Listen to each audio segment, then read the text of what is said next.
Good morning. কেমন আছো সবাই? আশা করছি সবাই ভীষণ ভালো আছো, আর আমিও ভীষণ ভালো আছি। তো দেখো, এটা হচ্ছে আমার ঠাম্মি। আজকের ব্লগটা শুরু করছি পিসির বাড়ি থেকে। ভিডিওটা শেষ অবধি দেখো, আশা করছি ভালো লাগবে। তো এটা তখন সকাল প্রায় 8টা বাজে, আর ঠাম্মি স্নান টান সেরে এসে বাইরের প্রকৃতিটাকে একটু উপভোগ করছে। আর আমার মা এখন কাজে লেগে পড়েছে, কারণ আজ তো পিসির বাড়ির অনুষ্ঠান। কিসের অনুষ্ঠান সেটা তো ভিডিও চলতে চলতে তোমাদের কাছে পরিষ্কারই হয়ে যাবে। তো দেখো, এখানে আমি ঘুম থেকে উঠে পড়েছি। ঘুম থেকে উঠেই আমি কিন্তু ব্লগটা স্টার্ট করেছি। মানে খুব সকালে উঠিনি, তখন 7:30 মতো বাজে, 7:30 8টা মতো। আর এই দেখো, পিসির বাড়ি দুটো অতিথি আছে, সেটা হচ্ছে রিন্টি আর ঝিন্টি।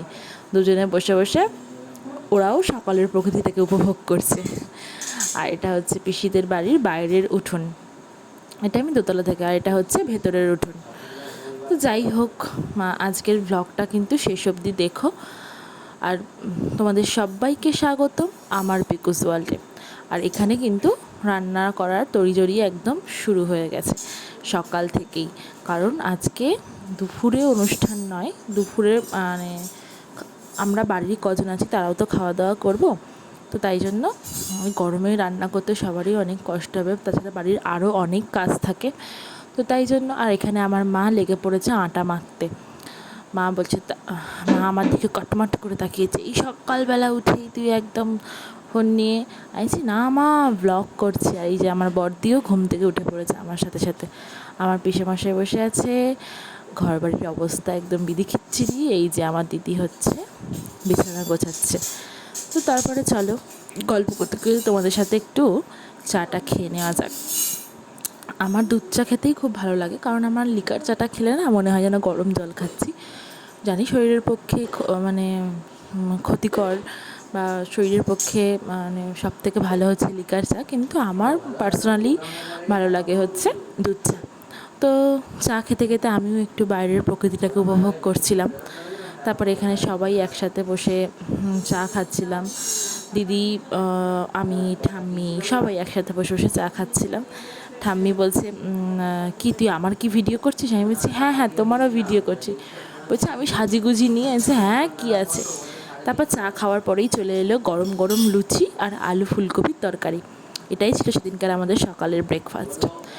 লুচি খেতে আমার তো সত্যি খুব ভালো লাগে, কিন্তু তার সাথে যদি হয় খুব পছন্দের তরকারি, উফ, তাহলে আর কথা কি। আর এখানে সবাই ব্রেকফাস্টটা সেরে নিয়েছে। তারপরে আমি চলে গিয়েছিলাম পড়াতে, যেহেতু আমি পড়াই, তোমরা তো জানো টিউশনই করি।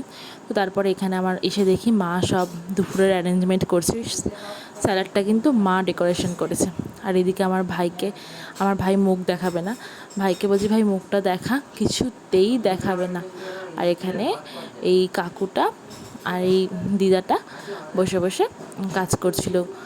গরমে ওদেরও খুব কষ্ট হচ্ছিল। তারপর আমি ঘরে এসে, ভাইয়ের অনেক বড় বড় চুল, তাই আমি ওর মাথায় কতগুলো বিনবিনি করে দিয়েছি। ও মানে ও বলছে, দিদি কী করছিস? আমি বলছি, কিছু করছি না। আমি বলছি, কিরে মুখটা একটু দেখা, তোকে কেমন লাগছে একটু দেখি। মানে কি হাসি, মানে আমরা সবাই যখন 6 ভাই বোন একসাথে থাকি খুব মজা হয়। ও আবার নিজের ক্যামেরা খুলে ফোনে দেখছে, দেখো, দেখে একদম বলছিস কি বিচ্ছিরি। তো পিসির বাড়ির যে অনুষ্ঠানটার কথা তোমাদেরকে বলছিলাম, তো আজ হলো দিদির জন্মদিন, মানে পিসির ছোটো মেয়ের জন্মদিন, আর সাথে পিসেমশায়ের অ্যানিভার্সারি। তো একসাথে দুটো আনন্দ আজকে আমাদের। তো দেখো, এখানে আমরা প্লেটিংটা সাজিয়ে নিয়েছি ঘরোয়াভাবে, একদম গাঁদা ফুল দিয়ে প্লেটের চারপাশে একদম সিম্পলভাবে সাজিয়েছি। তো এটা তোমাদেরকে দেখাচ্ছি একটা জিনিস। দেখো, এই যে স্যালাডের প্লেটটা হচ্ছে আমার মা সাজিয়েছে। এটা হচ্ছে বুর্জ খলিফার আইফেল টাওয়ার, মানে সবাই এটা নিয়ে হাসাহাসি করছিল। আর এই যে এটা হচ্ছে আমার পিসেমশাইয়ের থালা। এটা আমরা বানিয়েছিলাম হচ্ছে ডলফিন বানানোর চেষ্টা করেছি। আর ওই দেখো, গাজর দিয়ে চোখ আর লেজ বানিয়েছি, আর হচ্ছে লেবু দিয়ে ডলফিনের ওই দাঁতটা বানানোর চেষ্টা করেছি। আর এটা হচ্ছে আমার ছদ্দি ভাইয়ের থালা। এটা লাভ শেপ বাটি ছিল, ওরকমভাবে বসিয়েছি, আর এস লিখে দিয়েছি। এসটা হচ্ছে বড়ি ভাজা দিয়ে লিখেছি। আর এই দেখো, এটা হচ্ছে আমার পিসিমণির থালা আর কি। এটা আমরা মিকি মাউস বানানোর চেষ্টা করেছি, জানি প্রপার কিছুই অত ভালো হয়নি। ওর নাম, ছদ্দির নাম যেহেতু সঙ্গীতা, তাই জন্য ওর প্লেটটা এস দিয়ে রেখেছি, সিম্পলের মধ্যে সাজিয়েছি। তো তোমরা বলো কেমন হয়েছে আমাদের এরকম ঘরোয়াভাবে থালা সাজানোটা চেষ্টা করেছি তাদের বিশেষ দিনে একটু বিশেষভাবে তাদেরকে আনন্দ দেওয়ার জন্য। আর এগুলোই তো মনে থেকে যাবে বলো। আর এদিকে আমার পিসিমণি হচ্ছে আমার দাদুকে নমস্কার করছে। প্রত্যেক অনুষ্ঠানেই বা কোনো বিশেষ দিনে দাদুকে খুব মনে পড়ে, তাই জন্য দাদুর ফটোতে মালা দিয়ে মিষ্টি দিয়ে সবাই আমরা দাদুর আশীর্বাদ নিই। এটা হচ্ছে আমার কাকা। কাকা আবার একটা জিনিস, মানে বাবা মা যে কী জিনিস সেটা তো শুধু মানে বাবা মার প্রতি যে কী একটা আলাদা অনুভূতি সেটা তো মানে সবার কাছে সবার বাবা মা খুব প্রিয়। তো আমার কাকা সবসময় মনে করে যে দাদুকে খাইয়ে দেবে, মানে সবসময় মিষ্টিটা নিয়ে দাদুর মুখের সামনে দেবে বা জলটা নিয়ে দাদুকে বলবে বাবা খাও, মানে এরকম মানে পাগলামি করে। হয়তো আমাদের কাছে মনে হয় পাগলামি, কিন্তু কাকা ওটা করেই হয়তো কাকা ভালো থাকে আর কি। মানে কাকা ভাবে যে দাদুকে হয়তো ওরকম করে দিলে দাদু খাবে। তারপর দাদুর প্রসাদ কাকা নিজেই খেয়ে নেয়। কাকা ভাবে যে এটা হচ্ছে দাদুর প্রসাদ, দাদু কাকাকে খেতে বলে। যাই হোক, যার যেরকম ভাবনা, কাকা এরাকে এরকম বলেছিল।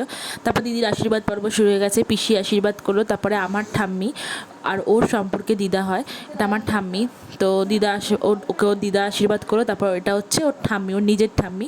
তারপর এটা ঠাম্মি আশীর্বাদ করার পর দেখো আঁচল খুলে একদম টাকা বার করতে শুরু করে দিয়েছে। আগেকার মানুষেরা তো এরকম আঁচলেই টাকা বেঁধে রাখতো, তো এখনকার জেনারেশনে যে জিনিসটা পাবে না। তো আগেকার কিছু কিছু জিনিস আস্তে আস্তে হারিয়ে যাচ্ছে। তারপরে আমার কাকাই আশীর্বাদ করলো। আমার কাকা ওর মামা আর কি, মানে বলছি আমার কাকা হয়, ওর তো মামা হয় সম্পর্কে, ওর ছোটো মামা এটা। তারপরে পিসেমশাই আশীর্বাদ করলো, মানে ওর বাবা আর কি। পিসেমশাই আশীর্বাদ করার পর দইয়ের ফোঁটা দিয়ে দিল, কারণ আমরা অনেক মানে বাঙালিরা মনে করে, জানি না, যে দইয়ের ফোঁটা নাকি খুব শুভ। তারপরে দিদি এখানে সবার আশীর্বাদ নিয়ে সবাইকে নমস্কার করে সবার কাছ থেকে উপহার পেয়ে মুখের হাসিটা খালি একবার দেখো। তোমাদের সাথে আজকে পার্ট 1টা শেয়ার করলাম, পরের দিন পার্ট 2টা শেয়ার করবো। আজকে দুপুর অবধি ব্লগটা শেষ করব, তারপর সন্ধ্যাবেলার ব্লগটা অন্য আরেকটা ভিডিওতে দেবো। তারপর দেখো এখানে আমি আশীর্বাদ করতে চলে এসেছি। ওকে তো আমি আশীর্বাদ করবো না, যেহেতু আমি ওর থেকে ছোটো, তাই জন্য ওকে একটু প্রদীপের তাপই দিয়ে দিচ্ছে। আমি বলছি দিদি এরকম করে তোকে বরণ করবো আইবুড়ো ভাতে। দিদি বলছে হ্যাঁ হ্যাঁ কর কর, এখন থেকে প্র্যাকটিস কর।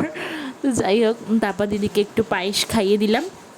তারপর একে একে আমার পরে আমার দিদি এলো ওকে পায়েস খাওয়াতে, কারণ আমার দিদিও ওর থেকে ছোটো, তাই জন্য ওকে শুধু পায়েস খাইয়ে দিল। তারপরে হচ্ছে দিদির খাওয়ানোর পর এলো বড়দি। বড়দি তো সবার বড়, কিন্তু আশীর্বাদ করেনি, শুধু পায়েসই খাইয়েছে। তখন অনেকটা দেরি হয়ে গেছিলো, খুব তাড়াহুড়ো চলছিলো, তাই জন্য সবাই এক এক করে পায়েস খাইয়েছে। তা আমাদের দেখে ভাই বললো আমিও একটু সর্দিকে পায়েস খাইয়ে দিই। তো ও সর্দিকে আবার পায়েস খাইয়ে দিল। তো ব্লগটা এখানেই শেষ করছি, তোমাদের কেমন লাগলো জানিও। আর পরের পার্টটা খুব শীঘ্রই দেওয়ার চেষ্টা করব।